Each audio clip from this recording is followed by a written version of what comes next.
Hello, everybody. Welcome to another episode of R-Rated. We're looking at the third episode of Loki, titled Lamentis. It is currently about 10:30 p.m., and it's 86 degrees. I've been sluggishly putting off doing this review all day because it's been in the mid-90s, and I thought to myself, hey, maybe I could just do this tomorrow, like in the morning when it's cooler. And around the coolest it's going to get tonight, the coolest it's going to get before tomorrow is going to be around 81 degrees, and that's going to be at around 4 in the morning. And then tomorrow it's going to get right up in the ballpark of 100 degrees. So waiting till tomorrow is not going to fly. Let's talk about Lamentis. I put a shirt on for the first time today 5 minutes ago, so I apologize if my whole appearance is just hot. Everybody should grab a glass of water, because it'll be helpful for getting through the day. Lamentis. So to cut right to the heart of the matter, I was not a big fan of this episode. This is the first episode in 2.5 series across the Marvel shows on Disney Plus where I'm like, well, that wasn't that good. And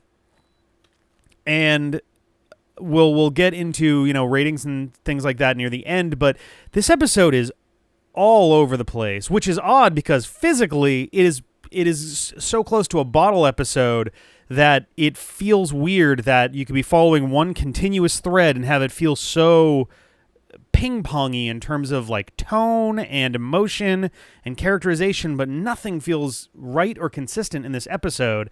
I'm sure I'm going to ruffle a couple feathers with this. It's been kind of a polarizing episode. It's been a lot of folks who just did not like it at all.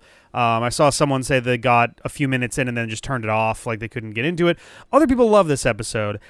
It sounds like the people who love this episode love it for the fact that we get more background into the character, the variant, as well as more emotions from Loki, which isn't wrong per se, but it feels misplaced. So I mentioned before there's tone problems all over the place. So for one, it was kind of strange. At first, this didn't bother me so much, but eventually it did feel like this episode feels like it was written for the wrong show. And by that, I mean, this isn't an episode of Loki. This is an episode of Doctor Who. This is basically the first 2/3 of an episode of Doctor Who where the Doctor and his companion or her companion are separated from the TARDIS, and they have to figure out a way to get out without the ability to time travel. It really, really felt very Doctor Who-y. I think it's because the first moments that we get of our two main characters for this episode, actually, really our only two characters for this episode, running around on the moon Lamentis 1, at the very beginning felt very like it's the end of the world, but it felt sort of lighthearted in its own way. Like they're making quips back and forth while they're dodging being hit by like rocks careening from the sky. And all in all, again, it does just kind of have this weirdly Doctor Who-ish sort of feel, but not in a very good way. And maybe it's just because the first third of this episode takes place in what appears to be a rock quarry. There is way too much quipping in this episode overall. There's a lot of points where something will happen, and then we got to mug to the camera for a second. They're running from rocks screening from the sky, and, each of them separately shoves the other one out of the way of being hit and killed by a rock. And at one point, the variant is like, don't help me. And he goes, you're so weird. While they run, it's like, what? It feels so out of place. It feels so strange. Like, Loki seems to be suddenly going through this like express lane of Flanderization of his own character. If you're not familiar with the concept of Flanderization, the idea is essentially Obviously, it's named after, well, I assume it's named after Ned Flanders. The idea is that over time, you start with a character that's got a very basic personality, and you build on it, and you create more aspects to them, and you create this three-dimensional character. But over time, you stop wanting to build new stuff, and you want to keep referring to the things that already are there, and so you start smoothing the edges off of it until you essentially wind up with a character who exists as a shorthand for themselves. There are plenty, honestly, I'm trying to think of some good examples of this. Community's been accused of this a few times, where the early episodes kind of are like, hey, here's a character with a weird quirk that's going on. And then by the end of the series, that quirk is the only thing they do. That is all that character exists to serve. You're going to get Starburns. We're going to talk about his Starburns. We got to get our Pop. We got to like it. It's the idea that you are rushing through a characterization moment so much that you kind of smooth over all of the interesting bits and pieces, the nuances to the character, and you wind up with a Ned Flanders that isn't just, okay, a deeply religious neighbor who has issues with the weird morals of The Simpsons, but he tries to be a good dad, but he struggles with that in his home life and all of these things, and until eventually he's just, hi diddly-o, neighbor, like that's just all he is now.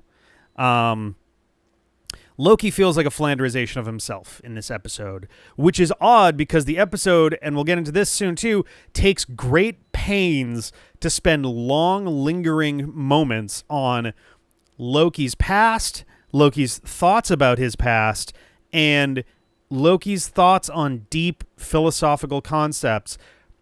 And I wish I knew what the problem with the episode was, but none of it gels together to me.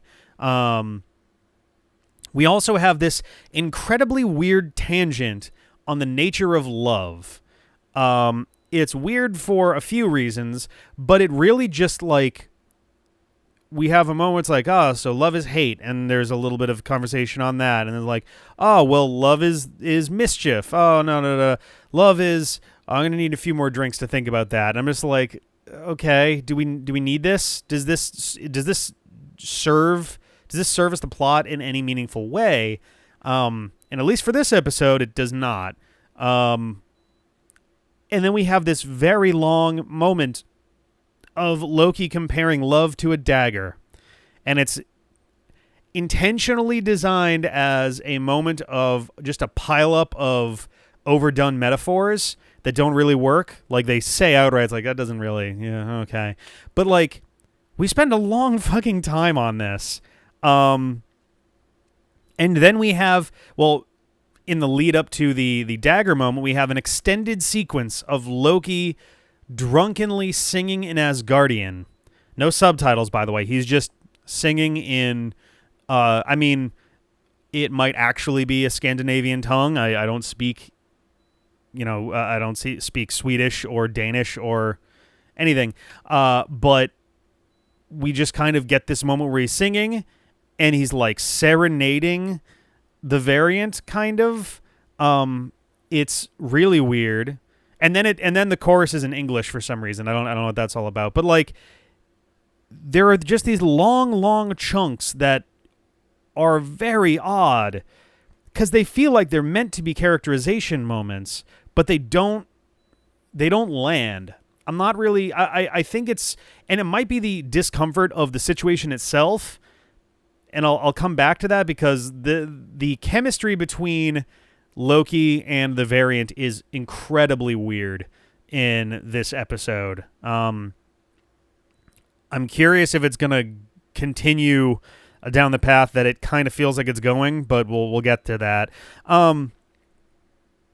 The episode opens on a weird piece of like, I would call it exposition, but that's not really right. Do you ever watch a work of fiction where they name drop a concept, and then to make sure the audience can follow along, the other character goes, huh? What is that? And then the first character goes, oh, and then delivers a short, little miniature spiel on what the concept is.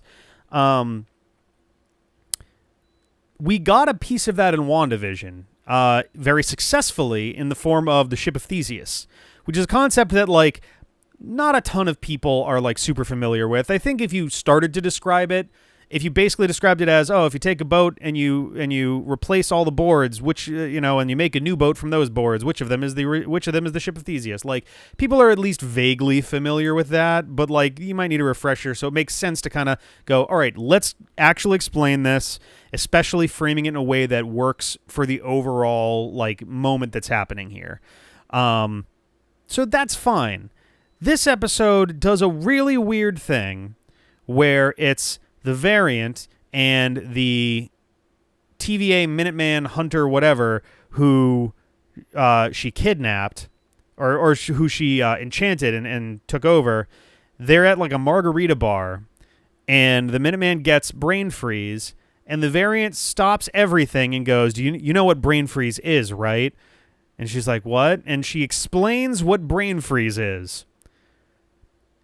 Everyone who has ever put a frozen snack, drink, anything in their mouth probably knows what brain freeze is. I don't think that's a thing that needs explanation. Doubly weird because the explanation she gives is, like, starts in the right direction and then veers off course to, like, not a real explanation, which at the very least gives it a mild justification because it is there as a distraction to, like, make her, to put her off her game for a really, like, invasive question that she doesn't want to answer. But, like, she essentially says, like, it's when the cold permeates the roof of your mouth and freezes the synapses in your brain so you can't form new memories. And it's like, that's not what that is. And then she's like, you can't even answer a question until the synapses thaw. And I was like, what the fuck is this? Okay. Very odd. And it was like, this show has done 3 consecutive episodes of opening on really heavy exposition now. I'm going to lump this in with exposition because it feels like she's turning to the camera going, brain freeze is this, by the way. Wink. And, like, I don't know. It's just like, okay, guys, we're 3 episodes into a 6-episode series. We need to start moving. Like, yeah. She asks her, like, how to find the timekeepers, inside the TVA, which is, something that carries over from the previous episode where Mobius and his team find her, and she's like, I gave it up. I told her where the timekeepers are, right before she bombs the timeline. I am a little bit curious here about how much the variant actually knows, because she winds up walking into the TVA because she has the TEM pad and she left in the previous episode. She goes in there and she tries to enchant one of the Minutemen, and it doesn't work because magic doesn't work there. But she doesn't know that. But we find out later in the episode she's been planning this event for years. So I don't know, like, I guess maybe this is the first time she's made it into the TVA. But even still, that's the kind of thing that you'd expect her to have figured out by now, or found out by one means or another. She's been stealing reset charges for a long time now, and she recently stole a TEM pad. I think the TEM pad was what she stole at the start of the second episode. There was a nice little acrobatic move against a wall where she kind of flips herself up against the wall and kicks off of it to kind of, like, drop someone, which I thought was pretty cool. She's a much better hand-to-hand fighter than Loki, it seems, except the two come to blows and he kind of casually, like, arm bars her out or whatever, and it's just like, oh, okay.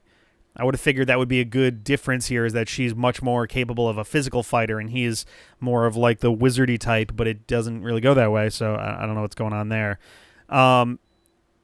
They have a discussion as well about what her plan is, and it sounds like, or at least he suggests, and she doesn't deny it, that her plan was to get into the TVA, kill the timekeepers, and then just let the power vacuum sort itself out, essentially. Let somebody else be in charge, because she's already made it clear she doesn't want to rule the TVA.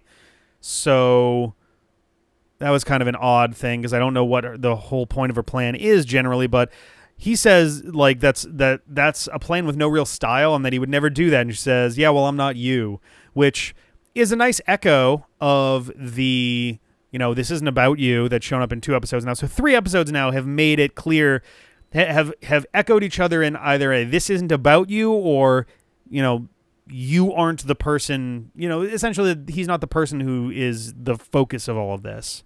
I'm curious so there have been rumors that Black Widow, the movie, is going to wind up resolving in a way where Natasha's sister is going to wind up taking on the mantle of Black Widow, from that movie and then continuing forward after Endgame. We don't really know what happens to her in the midst of Endgame and Infinity War and all that, but I'm wondering if this might be doing a similar thing with Loki.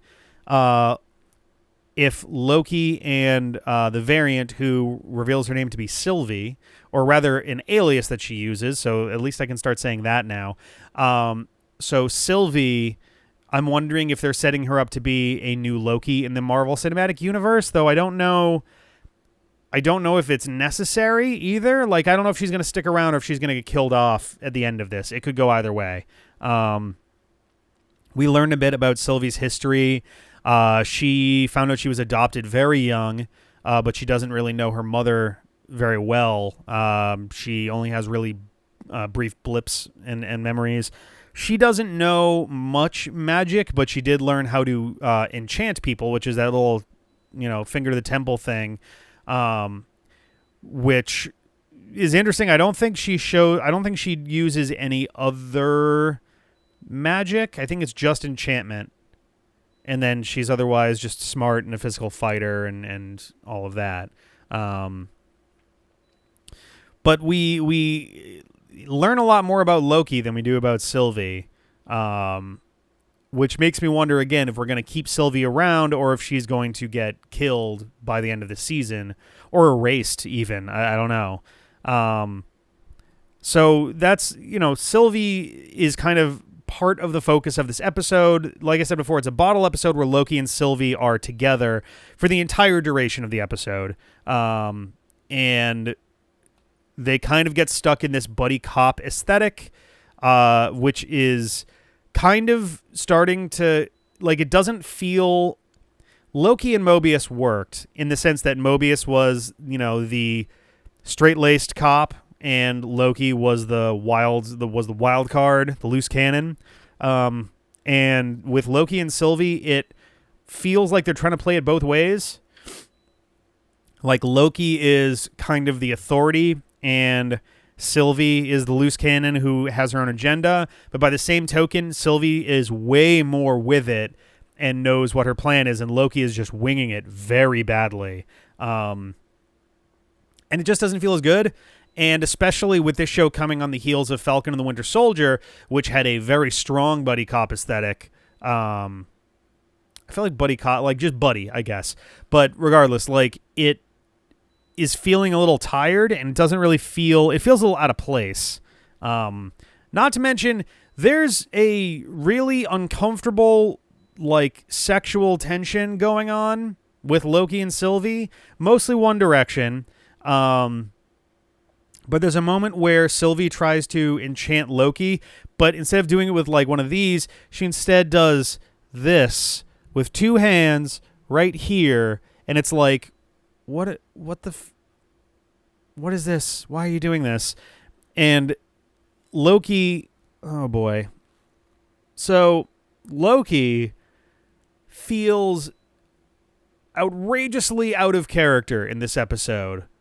He doesn't feel like Thor Loki. He doesn't feel like the Avengers Loki. He doesn't feel like Thor Ragnarok Loki even. Like, he feels so far away from his usual self. He seems to be way more, like, flummoxed than usual. He seems to be, like, he's obviously out of his depth, but he doesn't even seem to be able to put together a basic plan, let alone one that'll actually work. I've come up with a new name for a kind of rage that this episode built in me. when it comes to essentially if a character keeps making bad decisions. I've kind of branded it as a comma blank situation, comma blank. And the reason that is because a large number of comments that I put down in my notes here for this episode read Loki, comma, and then I yell at him for something. Some examples include Loki, put on your fucking visor. Loki, stop drawing attention to yourself. Loki, get rid of your guard costume. Loki, stop getting drunk. Loki, stop flirting with yourself. Loki, great job drawing attention to yourself, idiot. Loki, you're too drunk to summon train tickets. Stop throwing daggers. Yeah, he's like, it's so brainless. I'm going to walk you through some of these things. I guess this is the part of the video where I'm kind of walking through the plot a little more. So Loki and Sylvie land on Lamentis 1, a moon that is about to be crashed into by its own planet. It's going to be destroyed, and nobody survives on the moon Lamentis 1. This is 2077 is the year. So this is, according to Sylvie, the worst place to be with a broken tempad because it's not like, oh, it's a hurricane, so if we can just get out of the city, we'll be fine. This is the entire moon is going to be destroyed, and everyone on it dies. They run. Loki gets his hands on the tempad and hides it in Loki space. I don't know where that is. So they then go, all right, we need to find somewhere to charge that thing. Loki won't give it up because she'll just leave him there, and she won't tell him how to charge it because then he'll leave her there. So they have to work together. So they go find a town that's abandoned. They don't find power there. They keep going. They find a woman in a shack where we get a moment that is very Kill Bill, as in it might literally be a shot-for-shot homage to Kill Bill. Loki tells Sylvie as they approach the door that they have to use diplomacy and guile. And she's like, thanks, cool. And she just throws open the door and is immediately shot in the chest with some kind of a laser weapon, flies back a good 50 feet and lands on the ground. And many laughs are had. Hurrah. Loki gets a kick out of it. The woman inside, he apologizes to the woman inside. She's like, don't apologize. I liked it. And he's like, I liked that too. Thank you. And then he's like trying to be diplomatic and saying like, hey, we're not here to hurt you. We just want to talk for a second. And then instead of just going like this and walking in front of her and asking, information, he looks in the window and sees a picture of her and her husband, presumably, standing in a pose that's basically American Gothic, by the way. And he transforms himself into her husband, Patrice, and steps in front of her and is like, I missed you so much. And then she shoots him because her husband was never nice to her. And it's like, dude, just talk to her. And then they do. They just talk to her. And they find out that there's a train to take them to the city Sharu, where the Ark, the big spaceship that's going to try to get off the planet, is going to be. So they head for the train station. So that was a dumb thing. They get to the train station, and in an incredibly limp criticism of classism and the elites and all of that kind of thing, we've got a bunch of people who are poor standing in line to get on the train, but only the rich people get through. Hooray.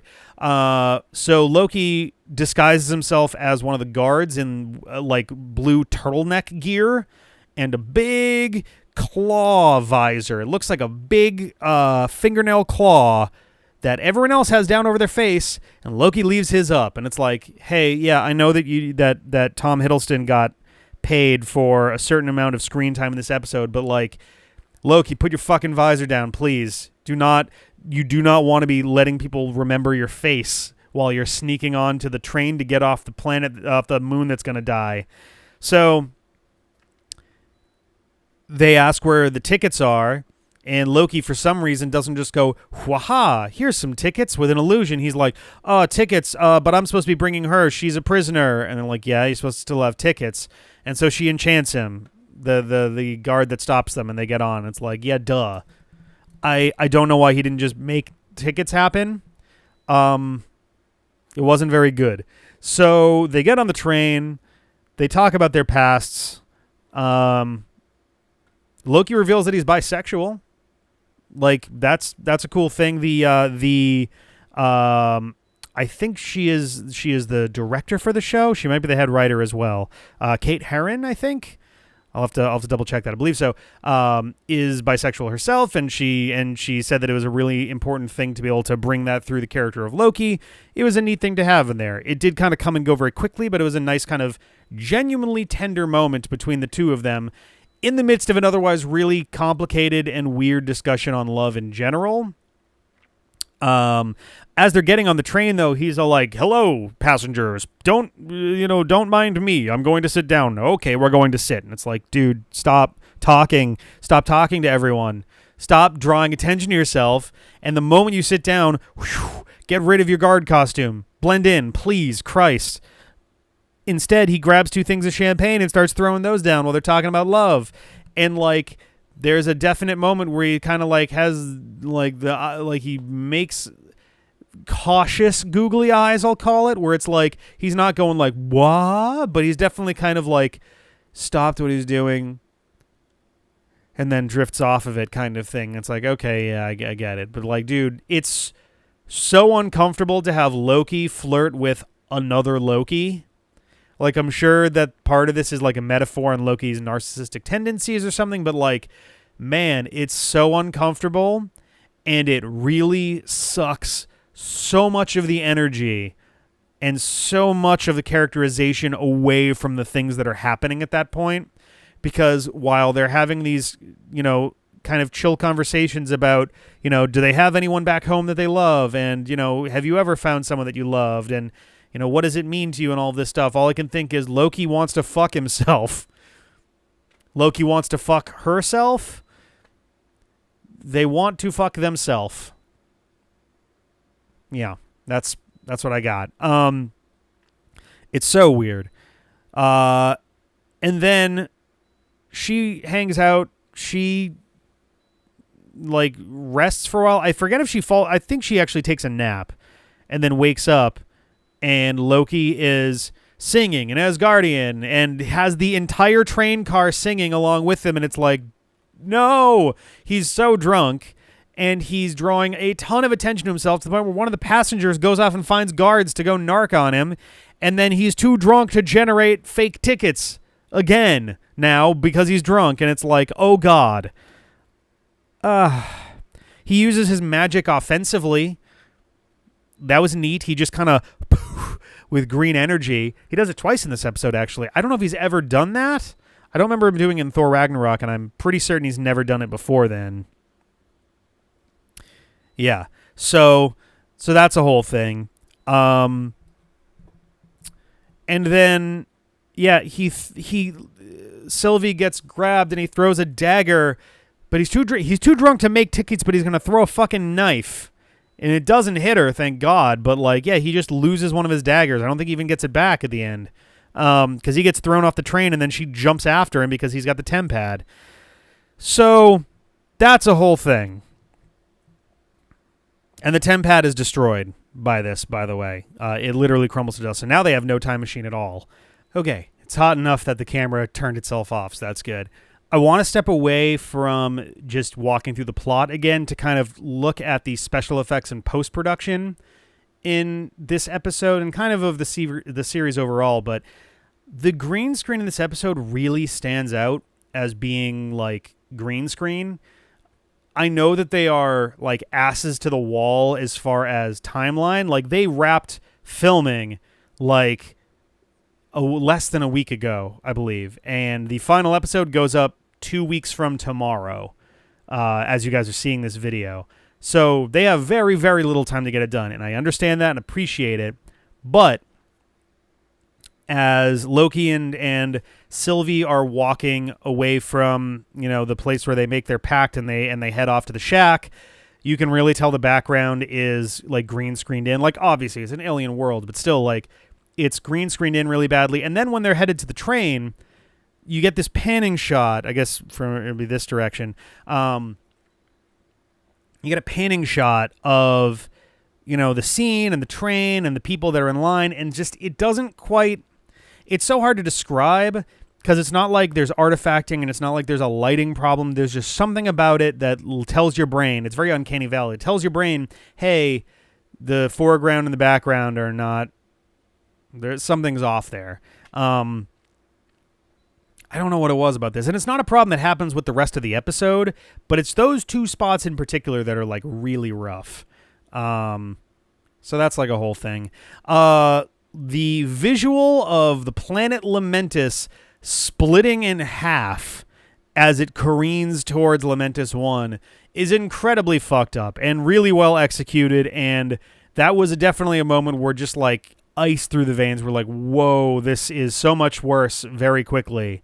They do a false, as they all are, but like a oneer, as they say, of Loki and Sylvie like scrambling around Sharu trying to get around the crowd to get to the Ark. And so the way this works, a lot of Marvel movies and TV shows have done extended action sequences that are meant to feel like a single shot, but obviously it's a bunch of shots stitched together. Usually it's a handful of green screen shots that then the camera moves away to go do something else and like catches up with that thing or something. But sometimes you'll get a sequence where it's following one set of action from one set of characters. There are a few obvious cuts in a couple places where it's like, all right, some are clever where it's like, all right, oh God, what's that? And we pull the camera to a thing that's obviously in the green screen and we pull it back down to continue the action on a new cut. And it's like, all right. But I don't know. It stood out a little bit more than normal. I think because they were so like, pull the camera away and we're back. And it's like, all right, fine, whatever. Sharu itself has this very interesting magenta neon, almost blacklight kind of aesthetic to it. Which I think they were trying to go for something in the vague ballpark of like a Blade Runner, Fifth Element style future look where it's like everything's neon and lights and all this stuff, but it kind of comes off like a laser tag arena or like a roller rink or like a bowling alley on blacklight night. I don't know how I feel about it. It's not necessarily bad. I don't know how I feel. In my experience, that blacklight neon look does have a tendency to make stuff look kind of cheap, in the sense that my association with that stuff is, the lights come up and then you look around and you're like, oh, okay. The blacklight was doing a lot of the heavy lifting here. So my brain goes, oh, this is a fucking laser tag arena kind of thing. So I don't really know how I feel about that. We got a cool look of Loki's magic in that moment. You get this neon green kind of thing going on. I thought it was kind of cool. The music is really good during the action sequence at the end. I thought it did a really good job of like adding intensity, especially because they kind of fake you out a little bit. It's a very sudden shift where they get there and they hear, so on their way there, they talk about the Ark and they say and Sylvie says the Ark never makes it off the planet. It gets destroyed along with everything and it never actually lifts off. So Loki suggests, okay, what if we hijack it, get off the planet? If we pilot it, then maybe we can make it happen. And they're like, you think you can do that? And like, they didn't have us before. So that's their plan. They're going to hijack the Ark and get out of there. And they arrive in Sharu and they hear an announcement saying that's 5 minutes until liftoff. So they know that they have 5 minutes until it is supposed to lift off, which your brain, we're very easy to trick, aren't we? Where you go, oh, 5 minutes means, are we going to get a 5-minute action sequence of them getting into the rocket kind of thing? But if you're paying attention, you go, oh, wait a minute. They said it never makes it off the planet, so it can't possibly stick around for 5 minutes.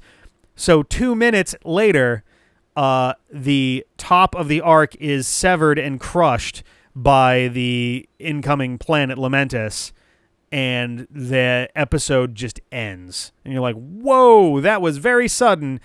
After the one action sequence that pumped any blood through my veins after what has been a really meandering episode, the pacing is all over the place, and we finally got this like, yes, fuck, credits time.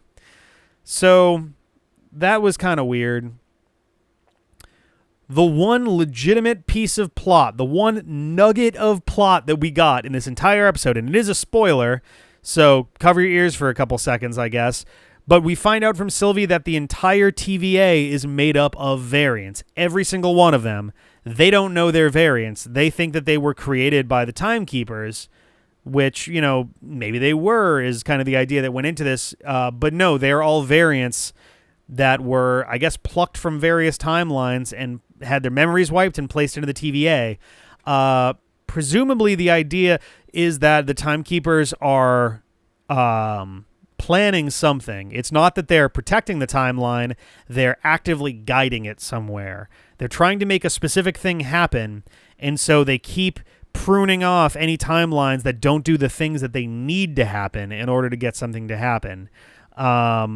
And I suspect the idea is that in order to enforce this, they probably were pruning timelines on their own to start with, and they decided that that sucked. And the multiverse war, if it even happened, also probably sucked. So they were like, all right, we're going to start taking variants and form our own police force, essentially, to make their time cop brigade to do this for them. So I'm curious if people are going to find out that they're variants. And not only that, they might have literally been farmed for this. If you think about it, if there's a version of Loki that looks like the Hulk, so why not, you know, cultivate a time cop force of incredibly strong variants of normal people? Like you have C20, I think, the main Minuteman that you see a lot throughout it. She is just like, boom, let's go. And I have to wonder if that's a variant that was chosen specifically for that purpose. But yeah, so that's a big thing, and it's the only useful piece of information in this whole episode, frankly. So we had some... I should mention, too, the concept of Lamentis as the framing for the episode is great and very clever. Trap our two characters in an apocalypse that they literally just cannot escape. Like, make it this absolute cataclysm that they have no chance of getting out of. I think that's great and a very clever addition to the she's hiding in apocalypses thing from the previous one. I thought that was pretty cool. Some cool references in here. I didn't mention, so we had in episode 1 Loki doing his thing into the sands, very Iron Man 1. There's also him doing his little haha in Pompeii that's also very Iron Man 1. It's like when Tony is showing off the Jericho missile. There was one more very Iron Man-y reference that's in there. I want to say there's someone discovered that there was like the makeshift arc reactor is in the drawer of Infinity Stones and stuff, but I didn't catch it there myself. In this episode, though, we also get Loki having a drink going, another, just like Thor does in his own movie. So Thor breaks a glass in Thor, or breaks a mug in Thor, and Loki breaks a glass in Loki. The train has a very Snowpiercer vibe, which Chris Evans was the star of the movie for that.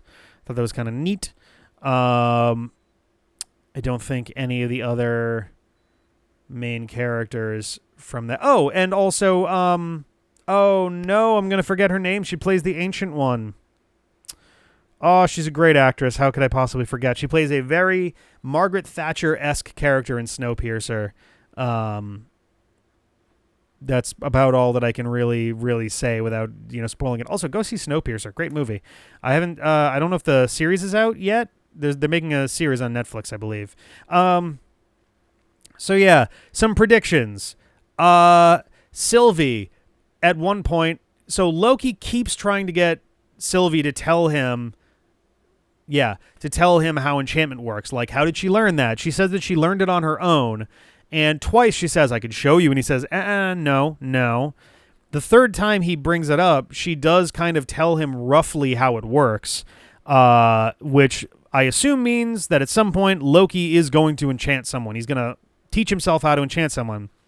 We may have actually seen it happen already, because as they are scrambling around Sharu, there's a point where a huge explosion happens and knocks both Loki and Sylvie back onto their backs. A big plume of smoke covers them both up, and the sound goes and like back to normal, gets muffled and all that stuff. I believe that either Loki enchanted Sylvie or Sylvie enchanted Loki during that brief stint there. And maybe the rocket did not blow up and one of them is going to wake up on the rocket and they're flying away. I don't know. It would cheapen the end of the episode, but that is what the visual language of that moment of the like screen is covered up, sound is gone kind of thing says to me, as they just talked about how enchantment works. So we'll have to see how that goes in the next episode.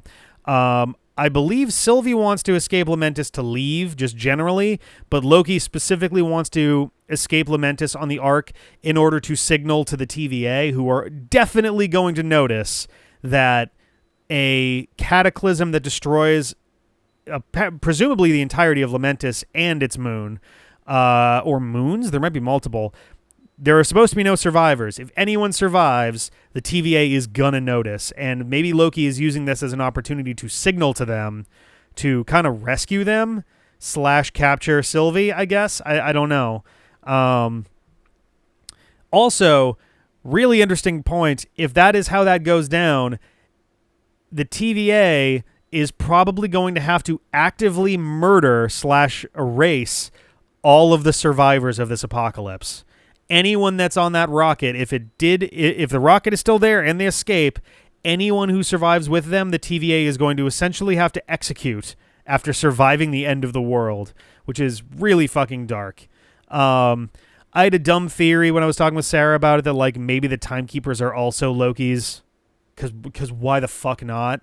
I don't know. Maybe Sylvie will actually become the timekeeper at the end of it. I had another thought and I lost it. This episode was not very good. It had a ton of tone problems. It had a ton of pacing problems. It had a ton of characterization problems. And it had so many pieces that could have been woven together better, but they kept wrapping it in such weird little things. Loki visibly like falling in love with Sylvie. Like he serenades directly to her during his Asgardian drunken singing thing, and it's like, what is fucking happening? I was really struggling with what rating to give this episode, but I think I'm going to give it a 4. And I was at one point thinking of giving it a 5, but that feels unfair to the opening to Falcon and the Winter Soldier, which was a fine episode. It just didn't impress me much as an opening episode, whereas this one actively was like, what are you doing? This is not good. I was tempted to give it a 3 as well, but I feel like once we get into the 3, we're getting to the range where these episodes are actively doing more harm than good. So like maybe there's an argument for a 3 here, but it's definitely, I feel pretty comfortable giving it a 4, which is a bummer because it had nice moments. Everything that focused on Lamentis itself was good. And that was literally the saving grace. If it wasn't for the Lamentis chunk itself of this episode, like the stuff that focused on it, this would be a 3 or maybe a 2, because this episode really didn't do much for me. I'm hoping that the next episode is going to do some major legwork, because right now I'm really not feeling great about how that last one went. And if the rest of the show feels like this, then I feel like I'm going to have my first series that really doesn't, that really feels pretty rough for a long time. But yeah, so that I think is all I have to say about that. I would love to hear what you guys thought about Lamentis in the comments below.